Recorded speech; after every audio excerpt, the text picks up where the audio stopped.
Kalau Anda jadi presiden, Pak Rocky, apa yang pertama kali dilakukan saat menjabat? Membubarkan DPR.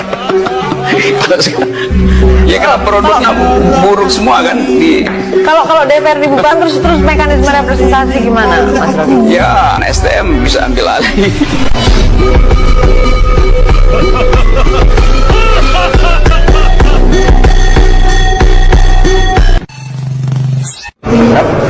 Saudara sekalian, pada hari ini kami akan mengadakan rapat koordinasi lintas kementerian dan lembaga yang terkait dengan pengelolaan pulau-pulau dan penjagaan kedaulatan kita. Saya yakin nggak akan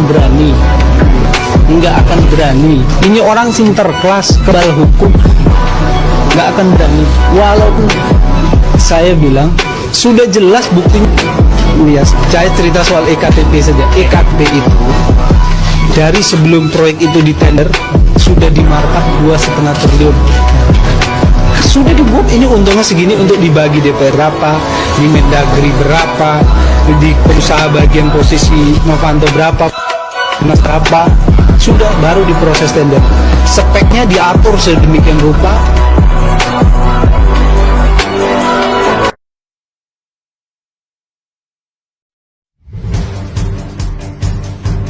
Rafael itu. Iya. Rekeningnya Awalnya 56 56. Jadi 500. Menjadi 500. Jadi 500. Kan orang kaget. Ditanya ke Pak Ivan, kok bisa begitu? Kan rekeningnya cuma 56. Kok Anda laporkan ke publik 500? Transaksi. Bukan, karena kementerian hanya memeriksa rekeningnya Rafael. Bukan Istrinya, anaknya, saudaranya yang terkait dengan itu semuanya 500 miliar.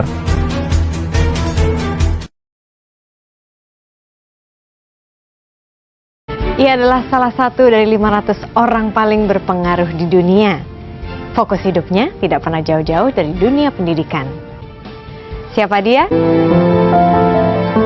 Anda ini kan dulu merupakan salah satu anggota komite tim 8. Kemudian Anda menjadi salah satu anggota komite etik KPK. Mengapa sih Anda begitu concern terhadap pemberantasan korupsi?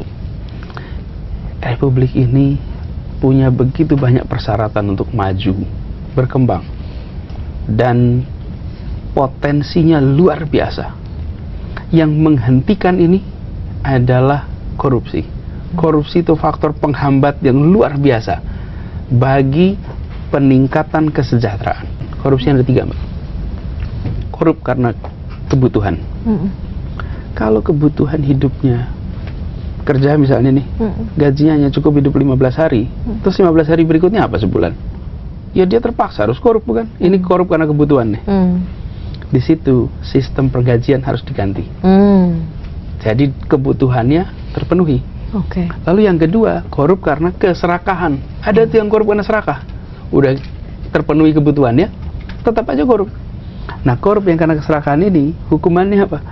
Rasa takut. Jika dia akan dimiskinkan total, dia menghadapi hukuman yang amat berat, tak ada maaf, maka korup itu menjadi irasional. Lalu yang ketiga, korup karena sistem. Sistemnya, meskipun orangnya mau baik, sistemnya membuat dia korup. Prosedurnya membuat dia terlibat korupsi. Nah, ini perbaiki sistemnya.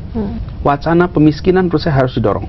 Ya. Pemiskinan. Kalau hukuman mati gimana, Pak? Hukuman mati itu, jika sistem hukum kita sudah sempurna, saya rasa nggak masalah. Tapi masalahnya hukum kita ini sering tidak, manusia itu nggak bisa sempurna. Bila ternyata terjadi kekeliruan, bagaimana mengembalikan nyawa yang sudah tiada itu?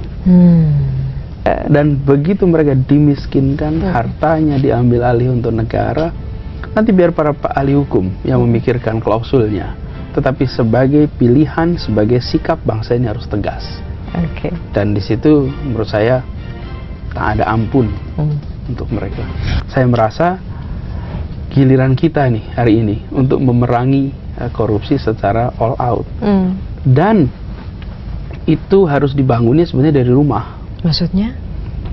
Menurut saya integritas itu harus dikembali menjadi tonggak utama. Dan itu mulainya di mana? Di rumah. Caranya menumbuhkan Orang tua integritas. adalah pendidik terpenting untuk integritas. Hmm. Saya selalu menganjurkan bagi ibu-ibu, bapak-bapak, bilangin sama anaknya, tolong kamu jangan mencuri ya. Ibumu tidak melahirkan pencuri, dan ibumu nggak melahirkan koruptor. Jangan sekali-sekali kalian korup. Berapa yang memberikan pesan kepada anaknya? Garisnya jelas. Ambil pilihan karir apapun juga, tapi tolong satu saja, jangan mencuri. Itu aja cukup.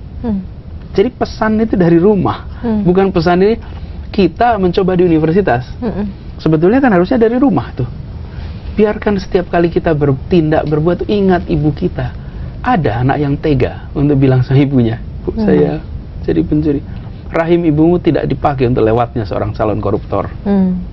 Hari ini kita masih tidak menganggap ini sebagai masalah penting.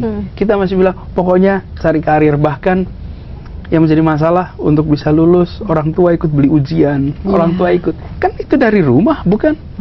Bagaimana berharap anak-anak ini menjadi champion untuk anti korupsi ketika dia menyaksikan di rumah justru menghalalkan segala cara. Inilah menurut saya kunci kalau kita memperbaiki